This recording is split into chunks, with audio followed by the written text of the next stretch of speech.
welcome to this special edition of the Phil Taylor Jones Show. We sometimes bring you these very inspired shows, and today is going to be no different.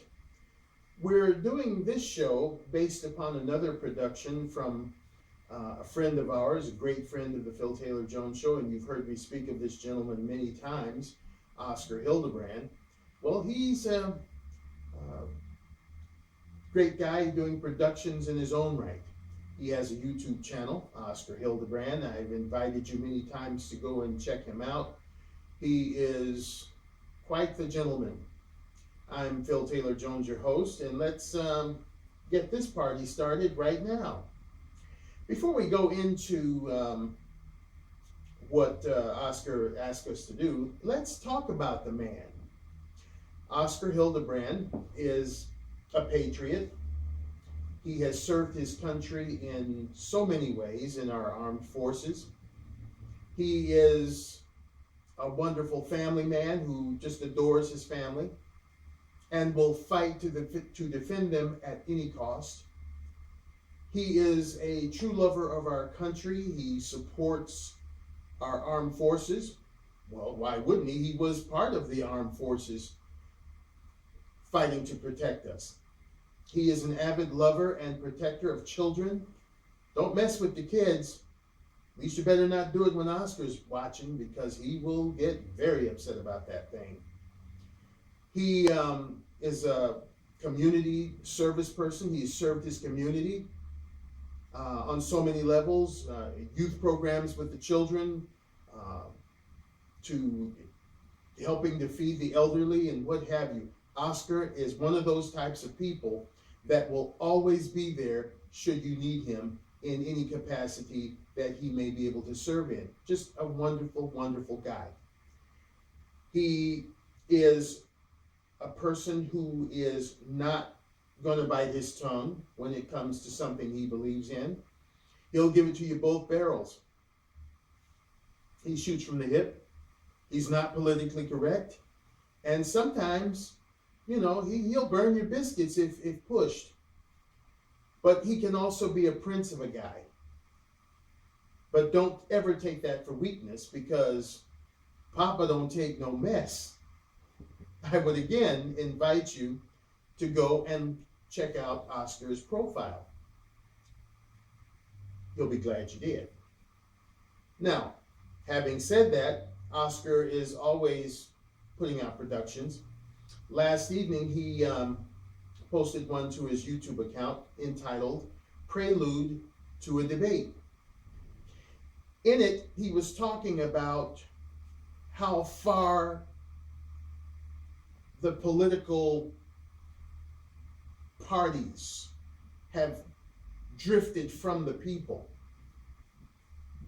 Looking at the debates, they're asked questions by whom? Celebrity journalists.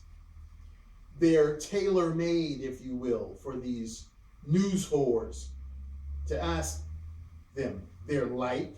Sometimes they're heavy, but they're heavy to the way that the news whores or these supposed journalists make it heavy. Oscar went on to say that that should not be the case. We are the people that elect these muckety-mucks to office. So we should be closely connected with questioning them, asking them the hard questions, the questions that we, the American people that do the buying and living and dying in this country every day, we should be able to ask these poignant questions of these candidates. Not some 6 or 7 figure news whore that is expected to be expedient in going light on these people. But as we, the Phil Taylor Jones Show, had done a production on government being too big, this is now the case. So Oscar put to, the question, what if 4 major candidates, 2 for the Democrats, 2 for the Republicans, were invited by him, Oscar, to come to a venue and allow regular salt of the earth, rank and file people that live in this country, everyday citizens, ask them questions. Would they actually show up? Well, the people he spoke of was Donald Trump. I think Ted Cruz for the Republicans, Slithery Clinton, and Bernie, together, Sanders, for the Democrats. Who would show up? Possibly Donald. Possibly Bernie. Possibly. But maybe a big fat goose egg, zero, would show up. Why? Because they're so far removed from the rank and file. They don't even know we exist. They're looking for big conglomerates like Fox News and CNN and channels 2, 4, and 7 to ring the bell and they answer like so many cats. It is us who will make the trek to the voting venues to give them a vote. So why shouldn't it be us to ask the questions? They are afraid of the questions we would ask. They are afraid that they may not be able to answer them. That's what Oscar was proposing. The reason I'm in the fray is because he invited me to be one of the commentators that would join him, or moderators, excuse me, that would join him on stage to ask the questions of these candidates. Would be myself and another good friend of his that lives in his home state of Florida.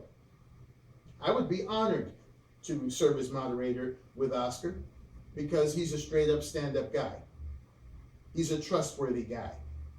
He's a patriot who loves his country and all it stands for constitutionally, militarily, not politically, because we don't have anything to love in this country politically.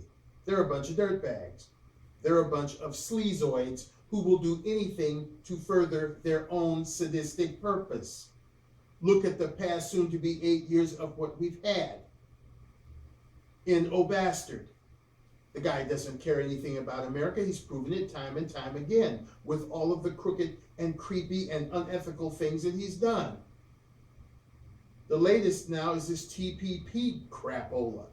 It's not going to benefit this country. If anything, like all the other stuff he's done, it's going to handcuff it. And so this is why Oscar put out that video. He wants everybody, and so do I, and anybody with an ounce of brains, to be diligent, very careful about who we put in there for the next 4 to 8 years. We certainly don't want to replicate the tragic, horrible mistake that we did with this creep. As I've said many times, we need to do the homework. As our grandmother used to say, you investigate before you invest. Your time, your money, your effort, whatever. Look at these people. Don't fall for slick speech. Don't fall for catchy little phrases. Don't fall for somebody just because they may be a great debater, or they may be a great speaker, or they may be a great dresser. That's not what boils the water. We need to find out who these people are and what they are able to do for us, the American people. What they are able to do for this, the American land. It's too far gone. It's out of control. And we need somebody in there to bring it back. These career politicians who are nothing but hypocrites and creeps and self-serving idiots have not been the way for at least 50 years. We may have had one good one in there, in the personage of Ronald Reagan, who turned things around, but since him, it's gone downhill. And hella fast. Now, if you look at this 2016 race for the White House. They're like so many impudent beach boys trying to vie for the attention of the curvy cutie that's standing on the beach. These news whores, they've called it on several cases a contest, competition. Okay, let's break that down. In every organized sport, baseball, basketball, soccer, football, American football, tennis, the Olympics, anything that you may look at as an organized sport, if you do something that is crooked, against the rules, against the regulations, there is a penalty. Whether you sit in the penalty box or you sit on the bench, or contingent upon what it was you may have done, they may even suspend your behind for an indefinite amount of time. And you may even have to pay an exorbitant fine for doing something so stupid. I find it strange that politics, which is one of the nastiest, most divisive, most hypocritical, most filthy, vile thing since garbage, they can do anything they want and nobody checks them. All kinds of ethics have been broken in this presidential race. It's nasty. And do you think the American people have time for this? If this is what they want? I think not. We're in one hell of a mess, people. Our economy is shot to hell. Just here in California now, I don't know what it's like in your neck of the woods, but out here in California, 12, I repeat with your permission, 12 Walmart stores are closing. Thousands of people are going to be out of work. And this is happening fast. My brother called up because we wanted an old-fashioned percolator coffee pot. So he calls Target. Target says, well, we're not open.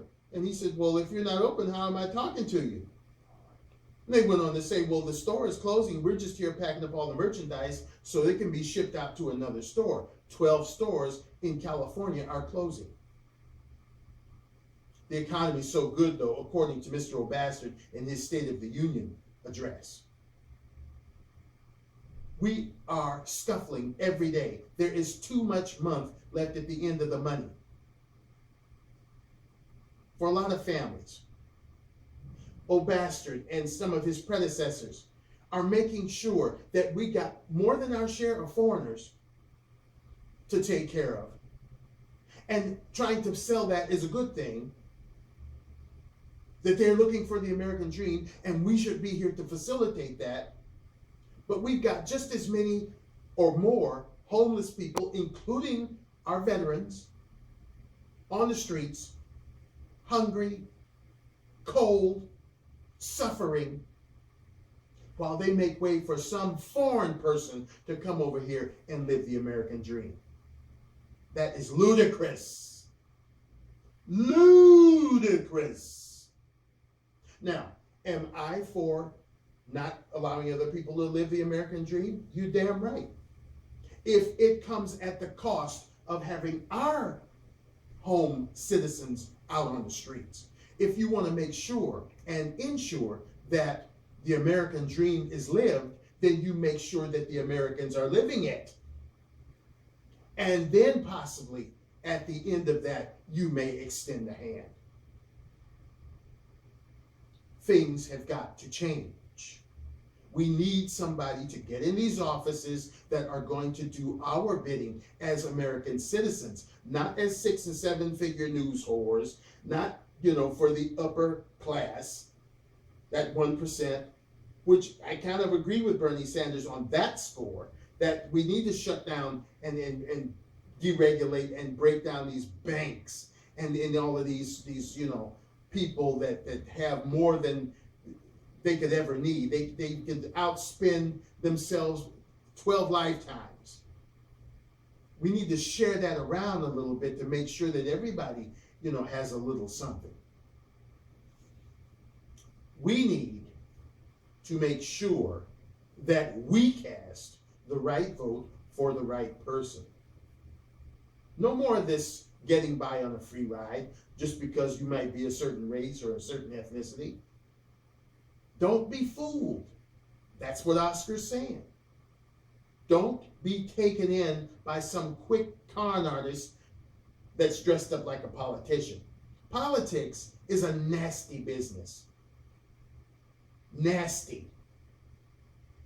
They will say anything to you to get you to vote for them and have no intention of coming through with promises made. So yeah, Donald Trump looks very inviting. Why? Because up until the summer, he wasn't a politician. He was just a regular mogul making his fortune and doing what he needs to do. But he said he was willing to put all that aside, give all of his mogulship and all of his Trump enterprises and what have you to his kids and his family, let them run the family business while he gets in there and tries to clean up the mess that the other politicians have made. For it, he's gotten belittled. For it, he's gotten ridiculed. For it, he's gotten downtrodden.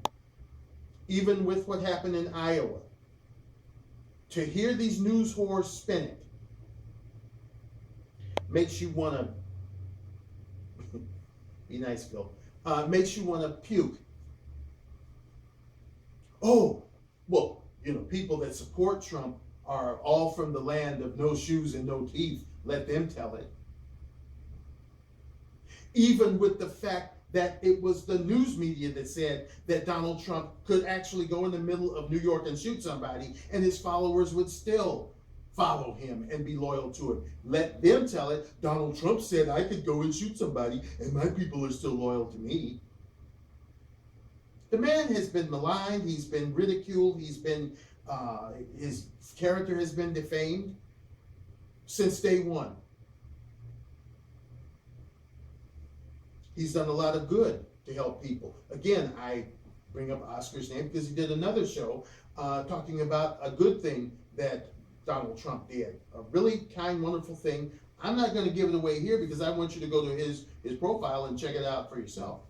But yeah, he's done a lot of good things. Okay, so the guy is a little arrogant. He's a blowhard, But if you had $10 billion, I think you'd be kind of arrogant too. But I don't care about arrogance. I don't care about political correctness. I don't care about, saying the right thing at the right time. When this country is down on its knees to the tune of $20 trillion, I look for a person to go in there and get the job done. Not to go in there and play mamsy-pamsy with the other muckety-mucks and, I'm trying to fit in with the Washington group.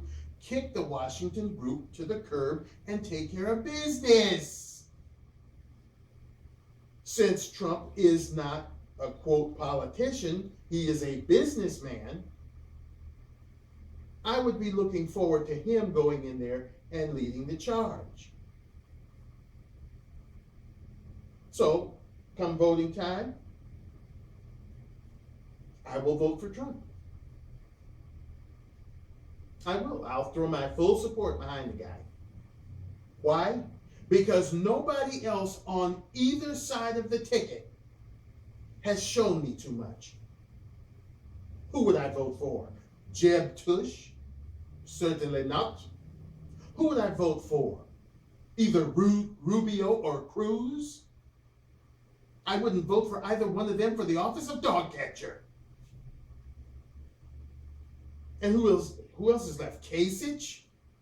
Or Kasich, or whatever his name is? Again, I wouldn't trust that guy to do anything for me. I don't like his looks. I don't like the way he handles himself. And, well, one of the other ones I was kind of looking to, he's out of it. So, yeah, I'll throw my vote to the Trump man.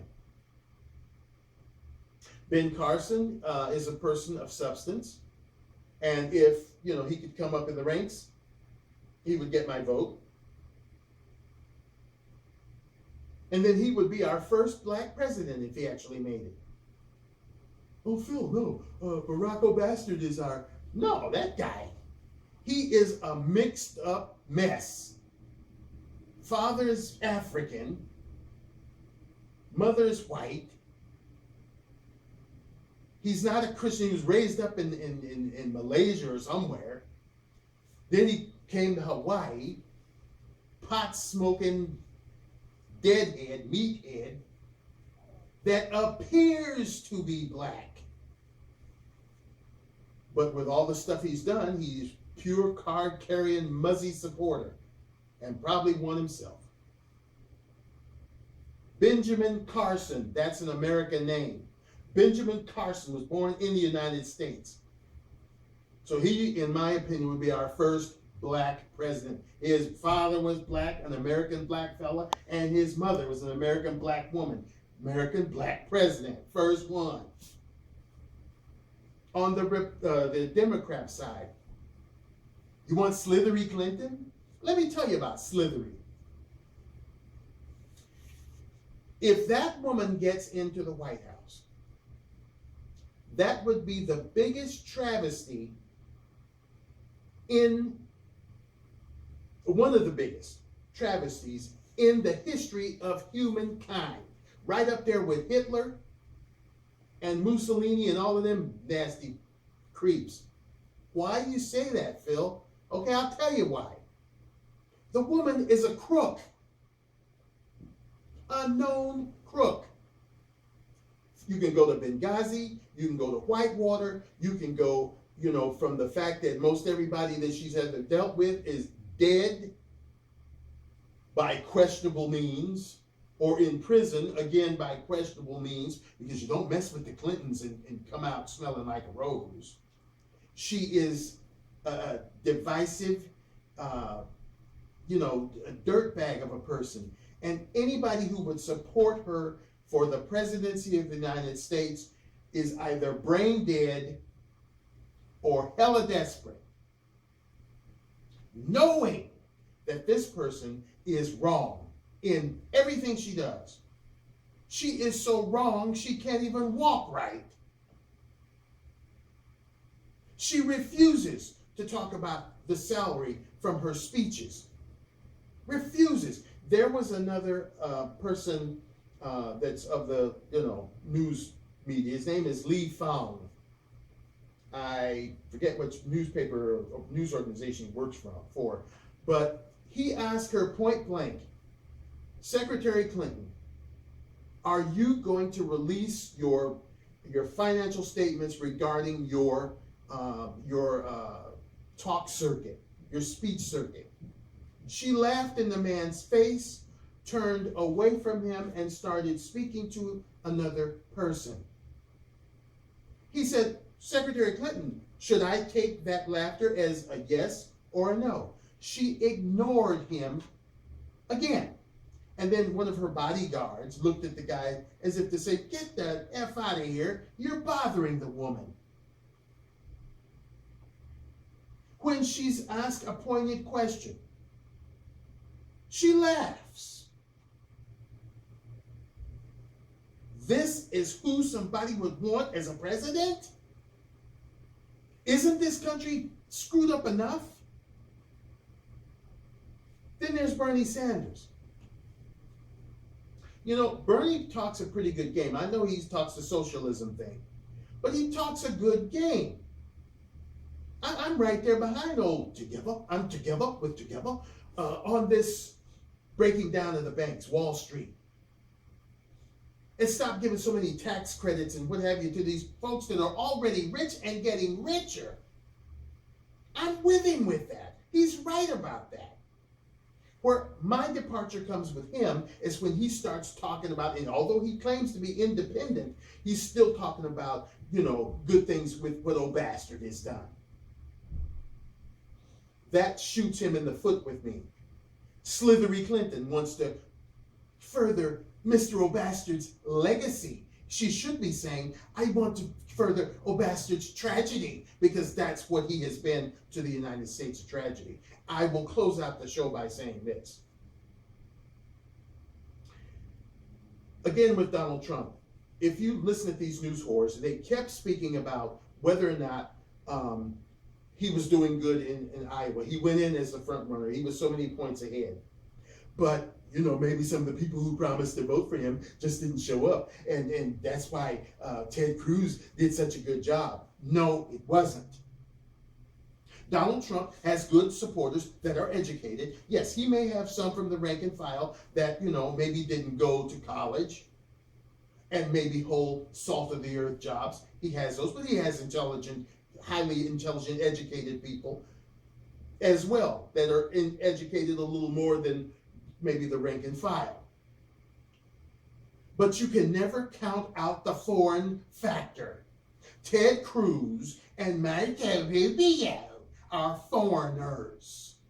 Oh, no, Phil, they were born in the United States. Don't care. They are foreigners. They back their own people. If it's one thing I found out about foreigners is they're very clandestine.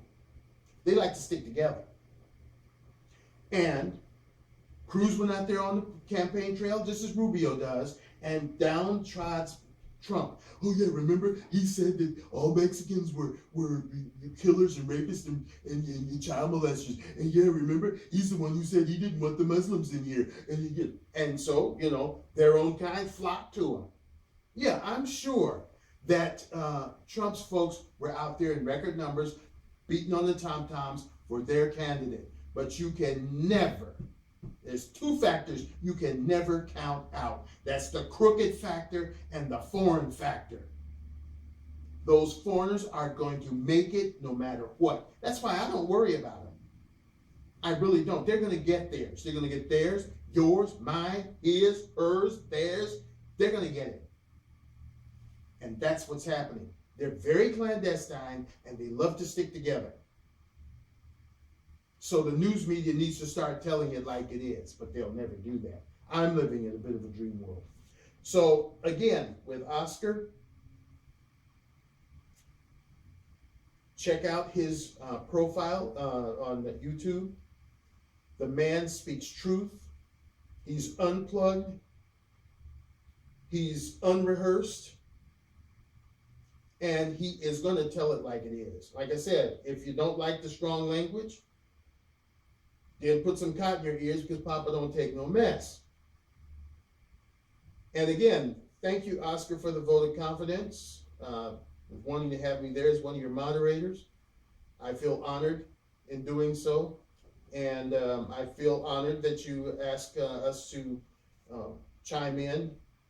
I think you have a very good idea of getting these people, if you possibly can, to come for a nice debate in which the American people can ask the questions and not have these selections of little sweetsy, powder puff questions to ask these people. These people are seeking the highest office on the planet of the earth, the planet Earth.